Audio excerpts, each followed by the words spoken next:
Hi friends, ரொம்ப நாள் கழித்து இன்னிலிருந்து வீடியோ போடலான்ட்டு இருக்கேன். ஸோ இன்றைக்கி ஸ்டார்ட் பண்ணுற யூனிட் வந்து பார்த்திங்கன்னா குவாண்டம் மெக்கானிக்ஸ். ஸோ இதில் நிறையா ஃபார்முலாஸ் இருக்கும் அண்ட் தென் தியரியும் இருக்கும். ஓகேங்களா? ஸோ எக்ஸாம் பாயிண்ட் ஆஃப் வியூவில் நமக்கு என்ன தேவையோ அதை மட்டும் இந்த யூனிட்டில் வந்து பார்க்கலாம். ஓகேவா? சரி, இந்த குவாண்டம் மெக்கானிக்ஸில் ஃபஸ்ட்டு என்ன கொடுத்துருப்பாங்க அப்படின்னா ஃபெயிலியர்ஸ் வந்து சொல்லியிருப்பாங்க. ஸோ இதோட ஃபெயிலியர்ஸ் என்ன சொல்கிறாங்க அப்படின்னா, it does not hold the region of atomic dimension. அதாவது it can not explain the non relativistic motion of atoms, electron, proton. இப்போ எலக்ட்ரான் புரோட்டானோட அந்த மோஷனை பற்றி நான் கிளாசிக்கல் மெக்கானிக்ஸால் எக்ஸ்பிளைன் பண்ண முடியல அப்படின்னு சொல்கிறாங்க. ஓகேவா? And then it could not explain the stability of the atom. ஒரு ஆட்டத்தோட ஸ்டெபிலிட்டியும் என்ன பண்ண முடியல அப்படின்னா கிளாசிக்கல் மெக்கானிக்ஸால் எக்ஸ்பிளைன் பண்ண முடியலை. It could not explain observed spectrum of black body radiation. So black body ரேடியேஷனை பற்றி கிளாசிக்கல் மெக்கானிக்ஸ்னால் என்ன பண்ண முடியல அப்படின்னா எக்ஸ்பிளைன் பண்ண முடியல அப்படின்னு சொல்கிறாங்க. Last one, it could not explain the origin of discrete spectra of atoms. ஆட்டமில் நடக்கிற அந்த ஸ்பெக்ட்ரம் அனலைஸை வந்து கிளாசிக்கல் மெக்கானிக்ஸால் எக்ஸ்பிளைன் பண்ண, அதாவது எனர்ஜி டிரான்ஸ்ஃபர்மேஷன் இருக்குது இல்லையா, அதை வந்து என்ன பண்ண முடியல அப்படின்னா கிளாசிக்கல் மெக்கானிக்ஸ்னால் எக்ஸ்பிளைன் பண்ண முடியலை. ஸோ இதை வந்து ஓவர் கம் பண்ணி வர்றது தான் குவாண்டம் மெக்கானிக்ஸ் அப்படின்னு சொல்கிறோம். ஸோ இப்போ கிளாசிக்கல் மெக்கானிக்ஸில் என்னென்ன ஃபெயிலியர்ஸ்லாம் நம்ம பார்த்தோமோ அதெல்லாம் வந்து எக்ஸ்பிளைன் பண்ணுறது தான் இந்த குவாண்டம் மெக்கானிக்ஸ் அப்படின்னு சொல்கிறாங்க. ஓகேவா? சரி, ஸோ இந்த குவாண்டம் மெக்கானிக்ஸில் ஃபஸ்ட்டு நம்ம பார்க்குறது என்ன அப்படின்னா black body radiation. So black body radiation அப்படின்னு ஒன்று இருக்குது. ஸோ பிளாக் பாடி ரேடியேஷன் அப்படின்னா என்னென்னா, ஒரு சர்ஃபேஸில் ஹீட் என்ன பண்ணோம் அப்படின்னா பிளாக் சர்ஃபேஸாக இருக்கும்போது எல்லா ஹீட்டையும் அதில் வந்து அப்சர்வ் பண்ணணும். ஓகேவா? ஸோ அதுதான் வந்து பார்த்திங்கன்னா பிளாக் பாடி ரேடியேஷன் அப்படின்னு சொல்கிறோம். ஸோ இதோட ஃபார்முலா வந்து கொடுத்துருக்காங்க. ஸோ அதாவது H cross equal to h/2π அப்படிங்கிறது தான் இதில் ஃபார்முலா. ஓகேங்களா? So next one, omega is equal to 2πv. ஓகேவா? ஸோ இது வந்து என்ன அப்படின்னா ஒமேகா அப்படிங்கிறது ஆங்குலர் ஃப்ரீக்வன்சி அப்படின்னு சொல்கிறாங்க. ஓகேவா? ஸோ இதை என்ன பண்ண போகிறோம் அப்படின்னா இந்த யூனிட்டில் குவாண்டம் மெக்கானிக்ஸ் பொறுத்த வரைக்கும் நமக்கு என்னென்னலாம் நமக்கு ஃபார்முலாஸ் இம்பார்ட்டண்ட்டாக தேவையோ அதை மட்டும் தான் நான் வந்து உங்கள்கிட்ட ஷேர் பண்ண போகிறேன். ஓகேங்களா? ஏன்னா நம்மக்கிட்ட டைம் இல்லை. ஃபார்முலாஸ் தெரிஞ்சிட்டோம் அப்படின்னா அதுக்கப்புறம் நம்ம வந்து ப்ராப்ளம்ஸ் எப்படி சால்வ் பண்ணுறது அப்படிங்கிறத நம்ம அதுக்கு போயிடலாம். ஓகேங்களா? சரி, ஓகே. சரி, இப்போ இது ஆங்குலர் ஃப்ரீக்வன்சி அப்படின்னு சொல்லிட்டோம் இல்லையா? ஸோ நெக்ஸ்ட் ஒன், அடுத்து நம்ம வந்து என்ன பார்க்க போகிறோம்னா மேட்டர் வேவ்ஸ் பற்றி நம்ம வந்து பார்க்க போகிறோம். ஓகேங்களா? One second.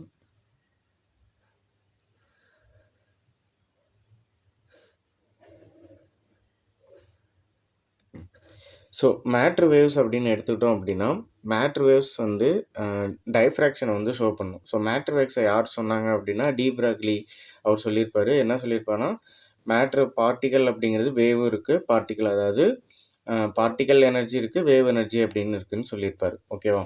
ஸோ அதை வச்சுட்டு ஒரு ஃபார்முலா வந்து சொல்லியிருப்பாங்க. ஸோ என்ன அப்படின்னா lambda is equal to h/p அப்படின்னு சொல்லியிருப்பார். இந்த இடத்துல லாம்டா அப்படிங்கிறது வேவ் லென்த்து, ஹெச்ங்கிறது பிளாங்க் கான்ஸ்டன்ட் அப்படின்னு சொல்லுவாங்க. ஓகேங்களா?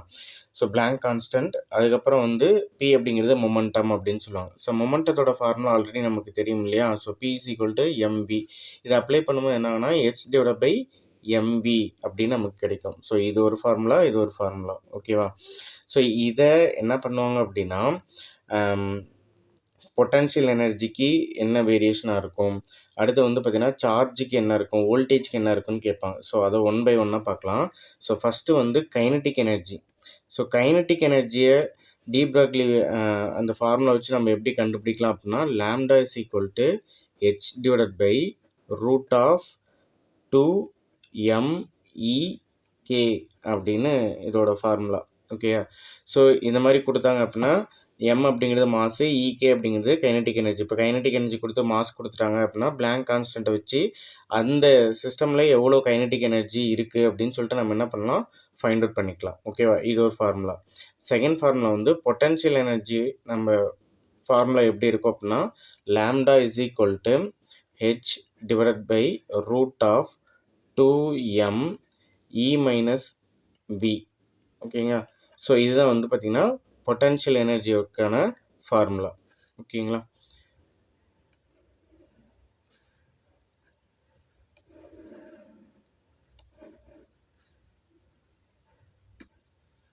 Next one. So third one நம்ம என்ன பார்க்கலாம் அப்படின்னா சார்ஜ்டு பார்ட்டிக்கல். ஸோ தேர்ட் ஒனுக்கு என்ன அப்படின்னா சார்ஜ்டு பார்ட்டிக்கல்.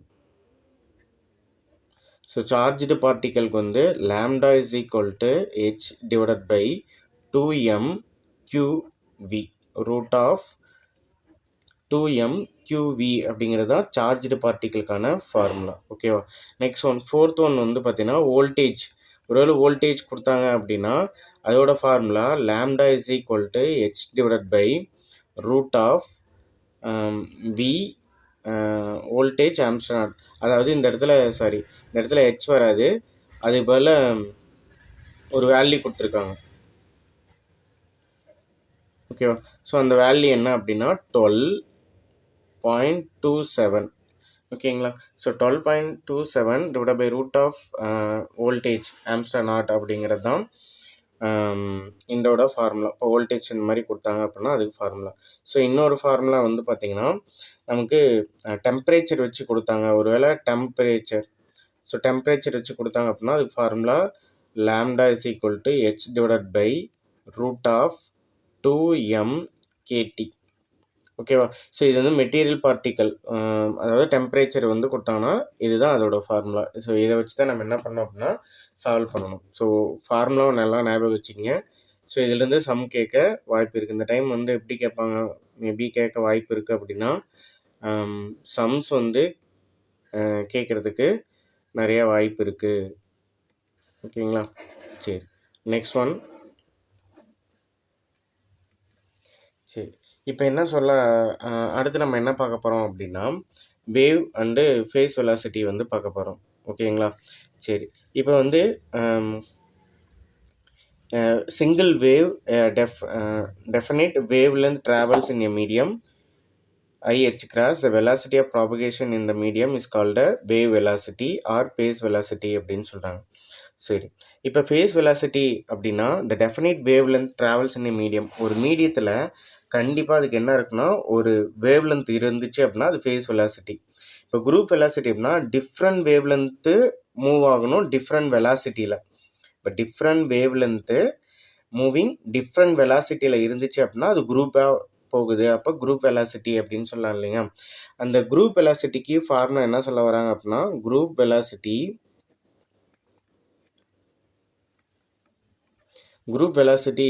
அப்படிங்கிறது d E divide by h cross d k. ஓகேவா. சரி, energy of a wave divide by its momentum gives phase velocity. இப்போ ஒரு எனர்ஜி இருக்குது அப்படின்னா எனர்ஜி வந்து வேவ் வந்து டிவைட் பண்ணுது, அதாவது மொமெண்டம் டிவைட் பண்ணால் மொமெண்டம் என்ன கொடுக்கும் அப்படின்னா ஃபேஸ் வெலாசிட்டி வந்து கொடுக்கும். இது ஞாபகம் வச்சுங்க. அண்ட் தென் இன்னொன்று கேட்பாங்க, இந்த ஃபேஸ் வெலாசிட்டிக்கும் குரூப் வெலாசிட்டிக்கும் இது ஃப்ரீ ஸ்பேஸில் அதோட ஃபார்முலா என்னன்னு கேட்பாங்க. VP cross VG is equal to C squared அப்படிங்கிறது தான். இது வந்து ஃபேஸ் வெலாசிட்டி, இது வந்து group velocity. Difference between group வெலாசிட்டிக்கும் ஃபேஸ் வெலாசிட்டிக்கும் என்ன ரிலேஷன் அப்படின்னா அது வந்து பார்த்திங்கன்னா சி ஸ்கொயர்ட் வெலாசிட்டி, அதாவது வெலாசிட்டியே ஸ்கொயர்டாக இருக்கு இல்லையா லைட்டோட வெலாசிட்டி. ஸோ அதுதான் இங்கே சொல்ல வராங்க. ஓகேங்களா. சரி, நெக்ஸ்ட் ஒன். குரூப் வெலாசிட்டி அப்படிங்கிறது என்ன அப்படின்னா அது வந்து ஓன் வெலாசிட்டி அப்படின்னு சொல்கிறாங்க. அது வந்து வேவ் மெக்கானிக்ஸ் அப்படிங்கிறது ஒரு கண்டினியூஸ் எனர்ஜி அப்படின்னு சொல்கிறாங்க. ஓகேவா. அதே மாதிரி particular point in space given by ஒரு பர்டிகுலர் பாயிண்ட் வந்து ஸ்பேஸில் என்ன கொடுக்கும் அப்படின்னா ப்ராபபிலிட்டி கரண்ட் டென்சிட்டியை வந்து கொடுக்கும் அப்படின்னு சொல்கிறாங்க. Okay, next one. இன்னொரு ஃபார்முலா என்னென்னா phase velocity and group velocity ட்ரான் ரிலேட்டிவிட்டிக் ஃப்ரீ பார்ட்டிக்கலில் மாஸ் எம் அப்படின்னு இருந்தால் அதோட ரிலேஷன் என்ன அப்படின்னு கேட்குறாங்க.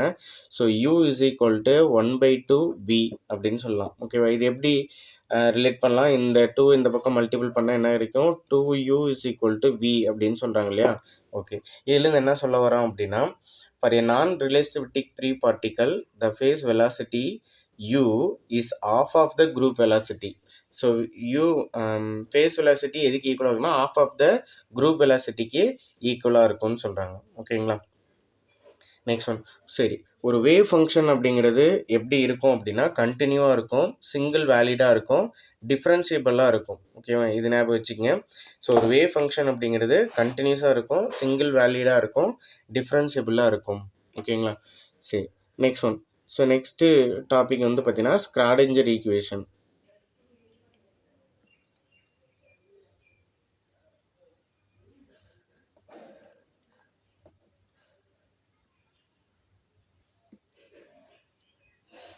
நெக்ஸ்ட்டு பார்க்குற என்ன அப்படின்னா ஸ்க்ராடிஞ்சர் ஈக்குவேஷனில் நம்ம மெயினாக பார்க்குறது வந்து ஒரு 3 ஈக்குவேஷனை வந்து நம்ம வந்து பார்க்க போகிறோம். ஓகேங்களா? ஸோ அந்த 3 ஈக்குவேஷன் மட்டும் பார்த்தா போதும்னு நினைக்கிறேன். ஸோ நான் சொல்கிறேன், இல்லை உங்களுக்கு வேறு எதாவது தேவைப்பட்டுனா நீங்கள் ரெஃபர் பண்ணிங்க. ஓகேவா? ஸோ ஸ்க்ராடிஞ்சர் ஈக்குவேஷன் அப்படிங்கிறது எதை டிஸ்கிரைப் பண்ணுது அப்படின்னா மேட்ரு வேவ்ஸை வந்து டிஸ்கிரைப் பண்ணுது. ஓகேவா? ஓகே. சரி, இந்த ஸ்க்ராடிஞ்சர் ஈக்குவேஷனில் 3 ஈக்குவேஷன் சொன்னேன் இல்லையா? அதில் ஃபஸ்ட்டு வந்து பார்க்கறது வந்து பார்த்தீங்கன்னா டைம் இண்டிபெண்ட். ஓகேவா? ஸோ டைமை வந்து எப்படி இருக்குன்னா டிபெண்ட் பண்ணி இருக்காது, டைமை டிபெண்ட் பண்ணி இருக்காது. அதனால தான் அது டைம் இண்டிபெண்ட் அப்படின்னு சொல்கிறோம். அப்போ டைம் இண்டிபெண்ட் அப்படின்னா அதோட ஃபார்முலா என்ன சொல்கிறாங்கன்னா del squared psi plus 2m h cross squared e minus v psi equal to 0. இதுதான் வந்து டைம் இண்டிபெண்ட்டுக்கான ஃபார்முலா. ஓகேங்களா? So next one. இதே ஃப்ரீ பார்ட்டிக்கலாக இருக்குது அப்படின்னா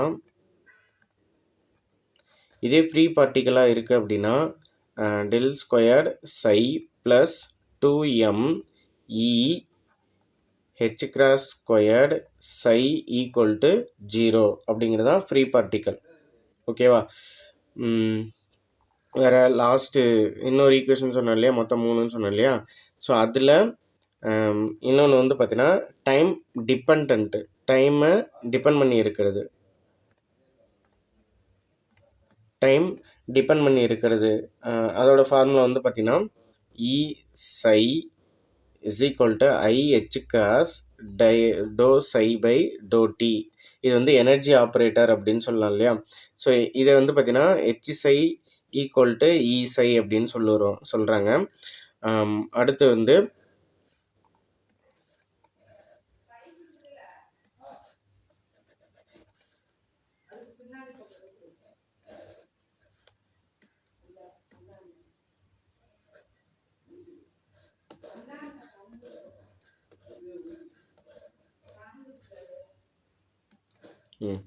நெக்ஸ்ட் ஒன்.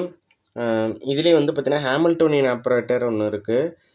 அது வந்து minus h cross squared divide by 2m del square plus v அப்படிங்கிறது வந்து பார்த்தீங்கன்னா நம்மளுக்கு ஹாமில்டோனியன் ஆப்ரேட்டர் அப்படின்னு சொல்கிறாங்க. ஓகேங்களா?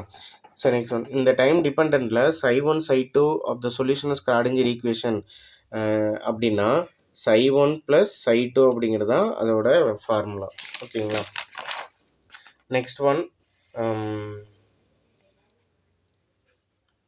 சரி, இன்றைக்கி இது போதும். இதில் ஏதாவது டவுட் இருந்தால் சொல்லுங்கள். எனக்கு என்ன தெரியுதோ அதை நான் வந்து உங்களுக்கு ஷேர் பண்ணியிருக்கேன். ஸோ எனக்கு எதோ சஜஸ்ட் பண்ண விரும்புகிறீங்க அப்படின்னா கமெண்ட் பண்ணுங்கள். ஓகேங்களா? தேங்க்யூ.